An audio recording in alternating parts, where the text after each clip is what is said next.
माता की सबते पहलम ते सारे बुजुर्गाना भाई बहना और नौजवान साथियों ने राम राम।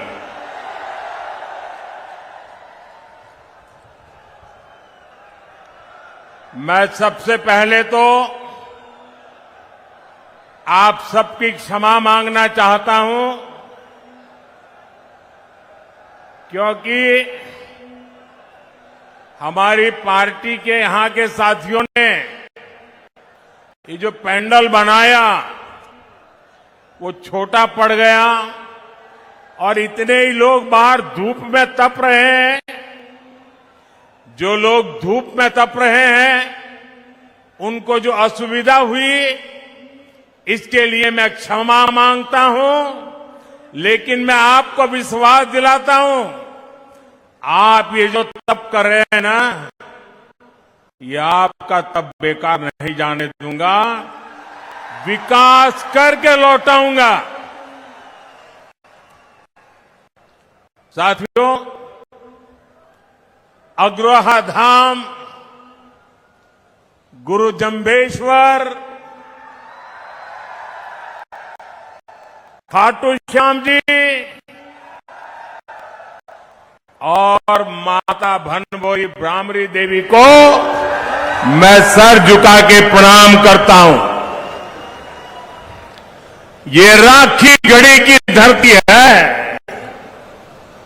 ये क्षेत्र देश प्रेम और प्रकृति प्रेम दोनों के लिए जो बलिदान दिए गए हैं उसको यहां के लोग आज भी स्मरण करके पूरी मानव जात को प्रेरणा देते हैं। यहां अंग्रेजों की क्रूर तोपों के भी जख्म है, तो यहां पेड़ों की रक्षा के लिए बिश्नोई समाज के तप और त्याग की मिसालें भी हैं। यहां के विकास में स्वर्गीय भजनलाल जी का भी बड़ा योगदान है, आज भी लोग याद करते हैं। और ये मेरा सौभाग्य रहा कि मुझे हरियाणा में काम करते हुए भजनलाल जी के काम को देखने का मौका मिला और चौधरी बंसीलाल जी के साथ काम करने का मौका मिला। और चौधरी बंसीलाल जी मुझे हमेशा कहते थे कि बेटे तेरा और मेरा विशेष नाता है। मैंने कहा क्या? और फिर वो मुझे महर्षि दयानंद जी के जीवन के विषय में बड़े भावुक होकर के बातें बताते थे। महर्षि दयानंद सरस्वती जी गुजरात में पैदा हुए, लेकिन जितनी जानकारियां मुझे नहीं थी उससे ज्यादा जानकारियां महर्षि दयानंद जी के विषय में चौधरी बंसीलाल जी से मैं सुना करता था और वो कहते कहते भावुक हो जाते थे। साथियों, मेरा सौभाग्य रहा है, हरियाणा ने मुझे बहुत कुछ दिया है, बहुत कुछ सिखाया है। मैं हरियाणा के विकास में योगदान देने वाली हर संतान को नमन करता हूं। आज सरदार भगत सिंह जी की जयंती पर भी मैं उन्हें श्रद्धा सुमन के साथ प्रणाम करता हूं। साथियों, हरियाणा की माता और बहनों ने यहां एक नारा दिया है,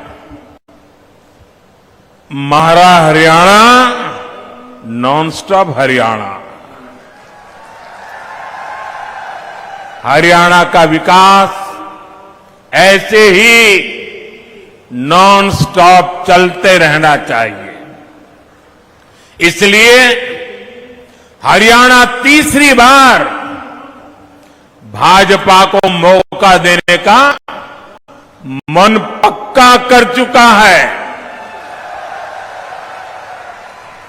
चारों तरफ से आवाज आ रही है, भरोसा दिल से, भाजपा फिर से, भरोसा दिल से, भरोसा दिल से। साथियों, जैसे जैसे वोटिंग की तारीख नजदीक आ रही है, कांग्रेस पस्त पड़ती जा रही है। कांग्रेस के नेता अब कहने लगे हैं कि हरियाणा में भी वही हाल होगा जो कांग्रेस का मध्य प्रदेश में हुआ था। एमपी और राजस्थान में पिछले चुनाव में इन्होंने झूठ का गुब्बारा खूब फुलाया, लेकिन जनता ने वोट की चोट देकर के उस गुब्बारे की हवा निकाल दी। अब हरियाणा में भी यही होने जा रहा है।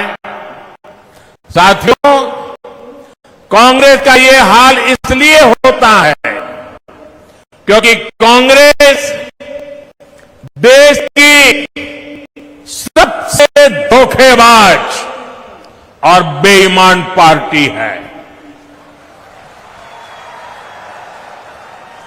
आप पड़ोस में देख लीजिए, हिमाचल में क्या हाल करके रखा है।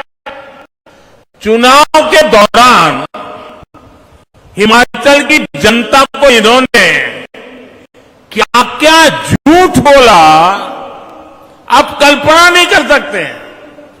अब सरकार बनने के बाद कांग्रेस ने अपने वायदों से पल्ला झाड़ लिया है। जनता कांग्रेस से कह रही है, क्या हुआ तेरा वादा?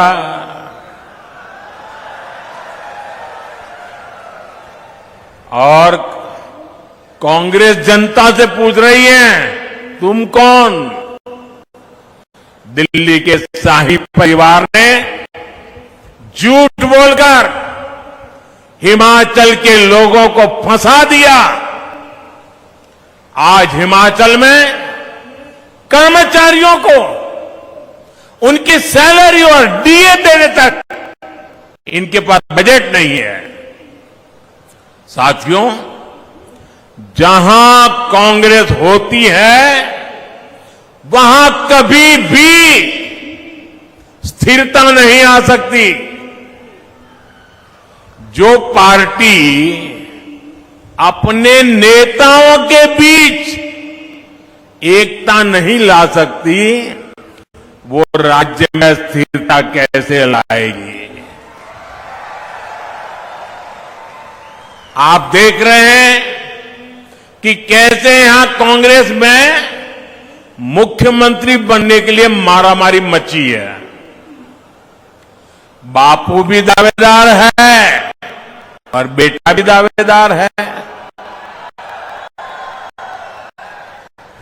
और दोनों मिलकर बाकियों को निपटा देने लगे हैं। और ये सब देख करके हरियाणा के जागरूक नागरिक कांग्रेस को निपटाने में लग पड़े हैं। कुछ लोग ऐसे हैं जिन्होंने तन मन धन से दिल्ली के शाही परिवार की सेवा की है। अब वो भी पूछ रहे हैं कि उनसे क्या गलती हुई। यहां कांग्रेस का हर गुट, हर सीट पर एक दूसरे को पटखनी देने में ही लगा हुआ है। साथियों, इस गुटबाजी के बीच कांग्रेस में दलितों और पिछड़ों के लिए दरवाजे एकदम बंद है। कांग्रेस जानती है कि दलित उसको वोट नहीं देता, इसलिए वो पूरे दलित समाज से नफरत करती है। आप खुद देखिए, कांग्रेस के राज में गोहाना में दलितों पर अत्याचार हुआ, कांग्रेस चुप रही। कांग्रेस के राज में मिर्चपुर कांड हुआ, कांग्रेस चुप रही। कांग्रेस के राज में दलित बेटियों के साथ अत्याचार हुआ, अन्याय हुआ, कांग्रेस चुप रही। आज कांग्रेस का शाही परिवार कह रहा है कि दलित और पिछड़ों का अमेरिका में जाकर के बोले वो दलितों पिछड़ों का आरक्षण खत्म कर देंगे। कांग्रेस ने दलितों पर जो अत्याचार किया है उसे दलित समाज कभी भी भूल नहीं सकता। इसलिए मैं हरियाणा में जहां भी गया मैंने देखा कि कांग्रेस को कोई भी घुसने नहीं देता। साथियों, भाजपा सर्व समाज की भागीदारी सुनिश्चित कर रही है। हमारे मुख्यमंत्री सैनी जी सबको साथ लेकर आगे बढ़ रहे हैं। अब देखिए, हमारी सरकार ने हरियाणा के मुख्यमंत्री निवास का नाम कबीर कुटीर रखा है। यहां हिसार में ही दलित परिवारों में भी जो वंचित है उनके बच्चों के लिए बने कबीर छात्रावास का फंड भी भाजपा ने बढ़ाया। भाजपा सरकार वंचितों को सिर्फ सहारा देती है इतना नहीं, बल्कि उनके सपनों को उड़ान भी देती है। साथियों, जिनको कोई नहीं पूछता, मोदी उनको पूजता है।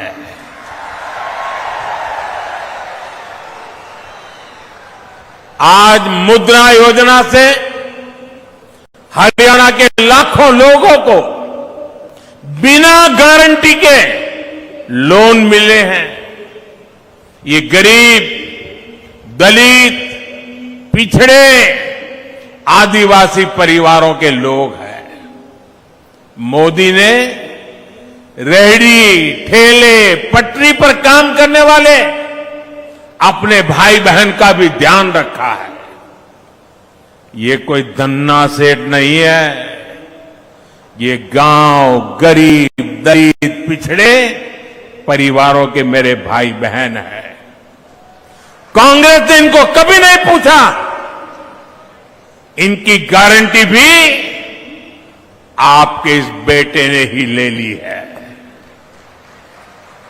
बैंक में अब उनको गारंटी नहीं देनी पड़ती, गारंटी मोदी देता है।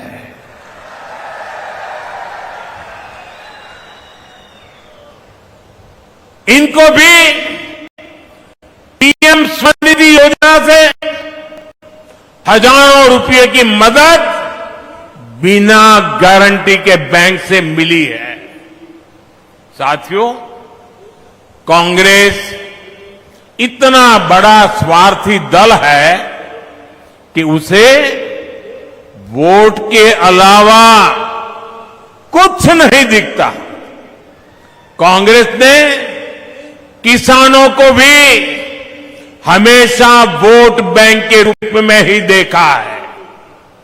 कांग्रेस ने हमेशा किसानों को पानी के लिए तरसाया है, जबकि भाजपा उनकी समस्याओं का समाधान कर रही है। मैं हिसार, सिरसा, भिवानी, फतेहाबाद के किसानों की समस्याओं को समझता हूं। हिसार के कुछ हिस्सों में जो सेम की समस्या आ रही है, उसकी जानकारी भी सरकार को है। इसका समाधान करने के लिए भी सरकार बनने के बाद प्रयास तेज किए जाएंगे। साथियों, कांग्रेस यहां किसानों के लिए बड़ी बड़ी बातें करती है, लेकिन आपको भूलना नहीं है, हुड्डा जी सरकार तो 2 रुपये के मुआवजे वाली सरकार थी। हर किसान को याद है, ये 2 रुपया मुआवजे वाली सरकार। फर्क देखिए दोस्तों, ये भाजपा सरकार है जो बिना मांगे देश के 10 करोड़ से ज्यादा किसानों को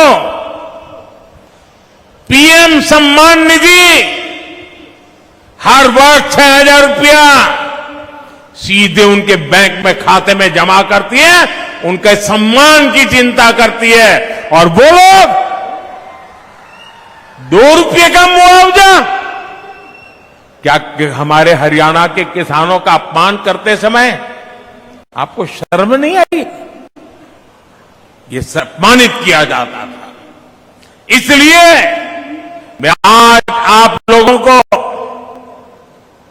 हाथ जोड़ करके काम दे रहा हूं और मुझे विश्वास है आप इस काम को करने में कभी पीछे नहीं हटेंगे। जब भी कांग्रेस के लोग आपसे किसानों की बात करें, आप उनसे एक बात पूछोगे? जरा जोर से बोलिए ना, पूछोगे? जरा उनको पूछना कि आप जो हरियाणा में बड़ी बड़ी बातें करते हो, बड़ी बड़ी घोषणाएं कर देते हो, तारे तोड़ करके लाने की बातें कर रहे हो। अरे भाई, तुम्हारी कर्नाटका में सरकार है, तेलंगाना में सरकार है, हिमाचल में सरकार है, कुछ तो लागू करके दिखाओ। जरा इनको इतना पूछ लीजिए। ये यहां बातें करते हैं और वहां लागू नहीं करते हैं। कर्नाटका में इनकी सरकार है, वहां कांग्रेस सरकार के बनने के बाद सैकड़ों किसान आत्महत्या कर चुके हैं। सच्चाई यही है कि कांग्रेस देश के किसानों के जान की दुश्मन है।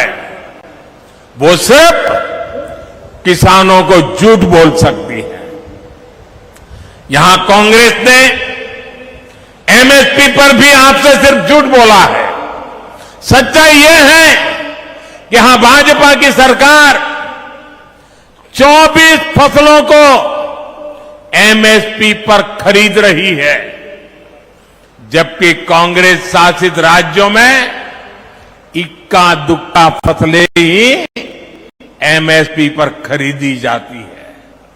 आप मुझे बताइए, ऐसी धोखेबाज कांग्रेस पर क्या हमारे किसान भरोसा कर सकते हैं क्या? हाथ ऊपर नहीं, मुंह से बोलिए, भरोसा कर सकते हैं क्या? साथियों, हरियाणा का भरोसा तो भाजपा पर ही है। बीते 1 दशक में भाजपा ने यहां विकास को नई गति दी है। यहां चारों तरफ चौड़ी सड़कों का जाल बिछाया गया है। आज कई शव पुलिस कर रही मामले की वंदे भारत ट्रेनें ये मेरे हरियाणा में चलती है।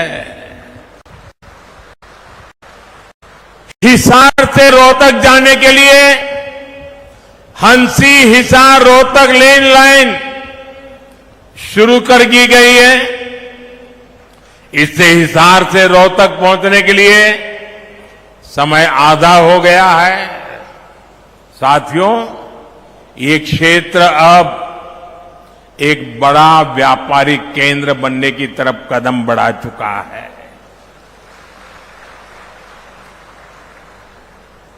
हिसार एयरपोर्ट बनने से यहां नए उद्योगों को बढ़ावा मिलेगा। और आज मुझे बता रहे हैं कि इतना बड़ा जहाज पहली बार यहां उतरा है और मुझे आने का सौभाग्य मिला है। और भाजपा सरकार बनने के तुरंत बहुत ही कम दिनों में इसका कॉमर्शियल कामकाज भी शुरू हो जाएगा दोस्तों। और इसका फायदा व्यापार उद्योग के साथ साथ यहां के किसानों को भी होने वाला है। अब किसानों की उपज आसानी से कम समय में विदेश निर्यात कर पाना संभव हो पाएगा। और आज हिंदुस्तान के किसानों के द्वारा पैदावार की गई चीजें दुनिया के बाजार में गर्व से बिक रही है। इससे व्यापारियों को, दुकानदारों को, किसानों को, हर किसी को फायदा होने वाला है। हमारा प्रयास यही है कि यहां नए उद्योग लगे। हम चाहते हैं यहां दुनिया भर से निवेशक आए ताकि युवाओं को ज्यादा से ज्यादा रोजगार मिले। साथियों, कांग्रेस ने यहां के युवाओं पर भी दोहरा वार किया है। एक तो कांग्रेस के समय में बिना खर्ची पर्ची के सरकारी नौकरी नहीं मिलती थी। दूसरा, घूस देने के लिए गरीब को खेत तक बेचने पड़ते थे। भाजपा ने बिना खर्ची पर्ची नौकरियां दी। और यही बात कांग्रेस को अखर गई है। इसलिए कांग्रेस की भर्ती रोको गैंग ने युवाओं को नौकरियां देने पर ब्रेक लगवा दिया। कांग्रेस की भर्ती रोको गैंग को इस चुनाव में मेरे सभी नौजवान उनको जरा सबक सिखाइए ताकि आपके भविष्य को ताला लगाने का पाप न करे। साथियों, कांग्रेस सिर्फ लूट खसूटी नहीं करती बल्कि निर्लज्जता से उसका बचाव भी करती है।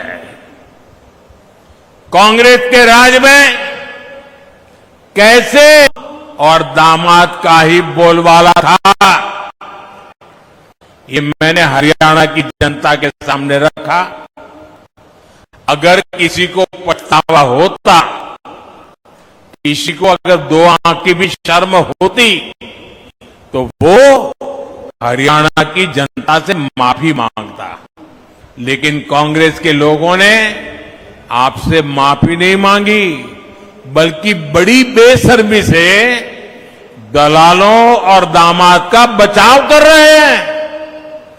कांग्रेस के इस रवैये से नाराज होकर अब हरियाणा की जनता कांग्रेस के विरुद्ध खड़ी हो गई है। अब जनता खुद इनका कच्चा चिट्ठा बाहर निकाल रही है। आप भी देख रहे हैं कैसे हर रोज इनके समय के घोटालों के नए नए कागज सामने निकल करके आ रहे हैं। साथियों, हरियाणा के लोग हर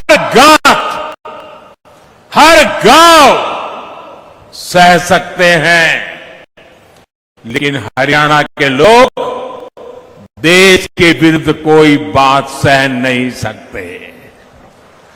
हरियाणा के लोग कट्टर देशभक्त है। देश की बात आती है तो हरियाणा वाले सब कुछ भुलाकर एकजुट खड़े हो जाते हैं। इसलिए कांग्रेस का असली चेहरा भी आपको याद रखना है। आज की कांग्रेस अर्बन नक्सलियों के चंगुल में है। मैं कोई ढकी छुपी बात नहीं कर रहा। कांग्रेस के नेता विदेश जाते हैं तो किससे मिलते हैं? ये उन लोगों से मिलते हैं जो भारत के दुश्मनों की भाषा बोलते हैं। कांग्रेस के इंटरनेशनल पार्टनर वो लोग हैं जो दुनिया भर में भारत को बदनाम करने में जुटे हैं। विदेश में जाकर कांग्रेस के नेता वही भाषा बोलते हैं जो भारत का बुरा चाहने वालों को पसंद आती है।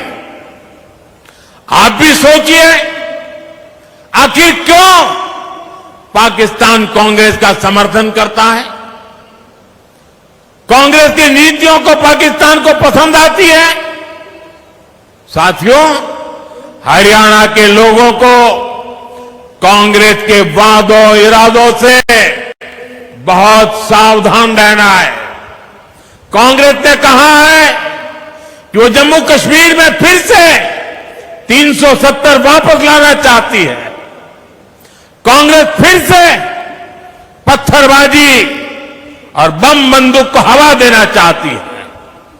जिन पत्थरबाजों ने हरियाणा के बेटे, फौजी बेटे जो वहां ड्यूटी कर रहे थे, वहां के पत्थरबाजों ने उनको लहूलुहान कर दिया। अब कांग्रेस ऐसे लोगों को रिहा कराना चाहती है। अब बताइए, ये अर्बन नक्सली कांग्रेस किसके साथ है? ऐसी कांग्रेस को हरियाणा का किसान, हरियाणा का नौजवान और हरियाणा की माताएं बहनें क्यों पसंद करेगी, क्यों वोट देंगी? साथियों, आज 28 सितंबर है। मैं आपको याद कराता हूं, 28 सितंबर की रात को ही हमने सर्जिकल स्ट्राइक की हुई थी। भारत ने आतंक के आकाओं को बता दिया था कि भारत अब घर में घुसकर मारता है। और कांग्रेस ने क्या किया था? कांग्रेस ने हमारी सेना से सर्जिकल स्ट्राइक के सबूत मांगे थे। यही कांग्रेस है जिसने हमारे सेनाध्यक्ष तक को गली का गुंडा कहा था। कांग्रेस ने हमारी सेना के बजाय दुश्मनों के झूठ पर विश्वास किया। क्या देशभक्त हरियाणा के लोग ऐसी कांग्रेस को बर्दाश्त करेंगे? साथियों, यही कांग्रेस है जिसने दशकों तक हमारे फौजी परिवारों को 1 रैंक 1 पेंशन नहीं दी। कांग्रेस सिर्फ 500 करोड़ रुपए दिखाकर झूठ बोलती थी कि 1 रैंक 1 पेंशन लागू करेगी। मैंने हरियाणा के रेवाड़ी से अपने सभी फौजी परिवारों को गारंटी दी थी कि प्रधानमंत्री बनते ही ओआरओपी लागू करूंगा। हमारी सरकार ओआरओपी 1 रैंक 1 पेंशन के 1,20,000 करोड़ रुपए से ज्यादा पूर्व फौजियों को दे चुकी है। यहां हरियाणा के 1.5 लाख पूर्व सैनिकों को भी 10,000 करोड़ रुपए से ज्यादा पैसे उनके खाते में जमा हो चुके हैं। 1 रैंक 1 पेंशन ओआरओपी उदाहरण है कि कांग्रेस कभी फौजियों का भला नहीं सोच सकती। साथियों, भारत में आज अगर सबसे बड़ा सांप्रदायिक दल कोई है वो सांप्रदायिक दल भी कांग्रेस पार्टी है। कांग्रेस की सांप्रदायिकता की सजा हरियाणा भी भुगत रहा है। कांग्रेस तुष्टीकरण के लिए ऐसी मानसिकता को बढ़ावा दे रही है जिससे हमारी बहन बेटियों पर हमले हो रहे हैं। आपने कांग्रेस के विधायक की धमकी जरूर सुनी होगी। वो कहता है कि कांग्रेस जीती तो लोगों को अपना घर बार छोड़ना होगा। अभी ये आलम है, सत्ता तो मिली नहीं है, मिलने की संभावना ही नहीं है, लेकिन जनता को पर जुल्म करने की बातें कर रहे हैं। अगर ऐसे लोगों को सत्ता मिल गई तो क्या होगा, ये सोच करके भी रोंगटे खड़े हो जाते हैं। इसलिए हरियाणा के हर वोटर से मैं कहूंगा कि जब भी वोट डालने जाना तो ऐसी धमकियों को जरूर याद रखना। साथियों, हरियाणा की जनता और हरियाणा भाजपा के कार्यकर्ता एक साथ मिलकर विकास को नई गति देने के लिए तैयार है। ये मेरा सौभाग्य है कि मुझे बूथ स्तर के भाजपा कार्यकर्ताओं से पिछले दिनों उन सबसे बातचीत करने का अवसर मिला।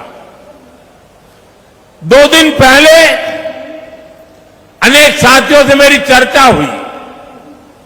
उनका आत्मविश्वास देखकर मेरा विश्वास और ज्यादा बढ़ गया है। मैं हरियाणा के सभी भाजपा कार्यकर्ताओं से भी कहूंगा, हरियाणा हांगे का प्रदेश है,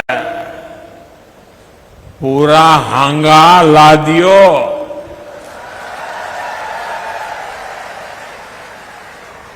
हमें दिन रात जुटना है, बूथ तक के सारे साथी लाने पड़ेंगे। इनके सारी कसर काट दियोगे। साथियों, चुनाव लोकतंत्र का इतना बड़ा उत्सव है, इसमें सभी कार्यकर्ताओं का साथ आना जरूरी है। सभी ने मना के साथ ला लियो, तीसरी बार फिर सरकार बनानी है। और मैं अभी जब नीचे सबसे मिल रहा था तो सब पुरानी पुरानी बातें याद करा रहे थे। कई लोग बता रहे थे, आप मेरे घर आए थे, आपने मेरे यहां खाना खाया था, आप मेरे स्कूटर पर आए थे। सारे पुराने पुराने साथी अभी मिलते हैं तो याद कराते हैं। एक साथी ने याद कराया कि मैं जब यहां चुनाव लड़वाता था हरियाणा में, बोले वो मंत्र जरूर दीजिए। मैं हमेशा कहता था सबसे मजबूत मेरा पोलिंग बूथ, यही हमारा मंत्र होना चाहिए। और मैं आज हिसार में सार्वजनिक रूप से कहता हूं, मैं हर भाजपा समर्थक को, हर भाजपा कार्यकर्ता को कहूंगा कि आप कागज पे 5 परिवार के नाम लिख दीजिए और तय कीजिए कि इन 5 परिवारों के सबके वोट पड़ेंगे और भाजपा के कमल पर ही बटन दबेगा। अगर एक एक कार्यकर्ता 5 परिवार की चिंता कर ले आने वाले 5 दिन 6 दिन, मैं पक्का मानता हूं हरियाणा में पुराने सारे रिकॉर्ड टूट जाएंगे। मैं एक बार फिर इतनी बड़ी संख्या में यहां आने के लिए आप सभी को धन्यवाद देता हूं। हमारे सभी उम्मीदवारों से मेरा आग्रह है, जरा आगे आ जाएं।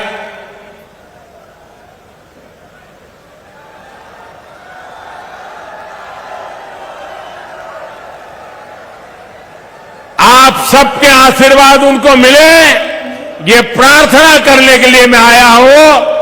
मेरे साथ बोलिए, भारत माता की, भारत माता की, भारत माता की। बहुत बहुत धन्यवाद।